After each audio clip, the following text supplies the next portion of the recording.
Happy അത്തം. പൂക്കളിട്ടോ അതോ readymade പൂക്കളാണോ? എനിക്ക് തോന്നുന്നില്ലേ ഇന്നത്തെ കാലത്ത് നമ്മൾ അതിന് നിൽക്കും തോന്നുന്നില്ലേ. അറ്റ്ലീസ്റ്റ് ഒരു ഫോട്ടോ ഇടാനെങ്കിലും റീൽസ് ഇടാനെങ്കിലും നമ്മൾ അതിന്റെ ഒറിജിനൽ സംഭവത്തിന് വീട്ടിൽ കൊണ്ടുവരും.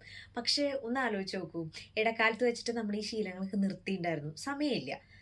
ഇന്നിപ്പോ ഈ ശീലങ്ങളാണ് നമുക്ക് സന്തോഷം തരണേന്ന് നമ്മൾ തിരിച്ചറിഞ്ഞു.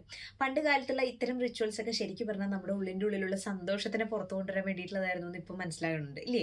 ഇപ്പൊ പൂക്കൾ തന്നെ പണ്ടത്തെ ആൾക്കാരൊക്കെ നിറയെ പൂക്കൾ തൊടിയുന്നും അതുപോലെ കാട്ടുന്നൊക്കെ ശേഖരിച്ചിട്ട് വീടുകളിൽ കൊണ്ടുവന്ന് പൂമാലയായിട്ടും പൂപ്പാലികകളൊക്കെ വെച്ചിട്ടൊക്കെ അലങ്കരിച്ചിരുന്നു എന്ന് കേട്ടിട്ടുണ്ട്. എന്തിനായിരിക്കും? ഉറപ്പായിട്ടും പൂക്കൾ തരുന്ന ഒരു സുഗന്ധം, അതിന്റെ ഒരു ഭംഗി, നിറം, അതിന്റെ ഒരു ഓറ, അതൊക്കെ നമുക്ക് തരുന്ന ഒരു സന്തോഷം പറഞ്ഞറിയിക്കാൻ പറ്റാത്തതാ അല്ലെ. അപ്പൊ ഇത് തന്നെയാണ് പണ്ടുള്ള ആൾക്കാര് ആഗ്രഹിച്ചിരുന്നത് അല്ലെങ്കിൽ ചെയ്തുകൊണ്ടിരുന്നത്.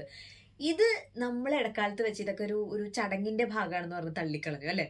നേരെ മറിച്ച് പ്രകൃതിയുമായിട്ട് നമ്മളെ ബന്ധപ്പെടുത്തുന്നതാണ് ഇതൊക്കെ. ഈ ഒരു സന്തോഷം നമ്മുടെ ഉള്ളിൽ നിന്നും വരുത്താൻ വേണ്ടിയിട്ടുള്ള മാർഗങ്ങൾ, സിമ്പിൾ ആയിട്ടുള്ള മാർഗങ്ങളാണ് ഇതൊക്കെ. ഇനി നമ്മൾ ഒരിക്കലും ഇതൊന്നും വിട്ടുകളയുന്ന എനിക്ക് തോന്നണില്ല. അതുകൊണ്ട് 10 ദിവസം ഡിഫറെന്റ് ആയിട്ടുള്ള പൂക്കളങ്ങൾ ഒരുക്കൂ, എന്നിട്ട് ആ ഒരു സന്തോഷം അനുഭവിച്ച് അറിയൂ. അപ്പോൾ ഒരിക്കൽ കൂടി ഹാപ്പി എത്താം, ഹാപ്പി ആയിട്ടിരിക്കും.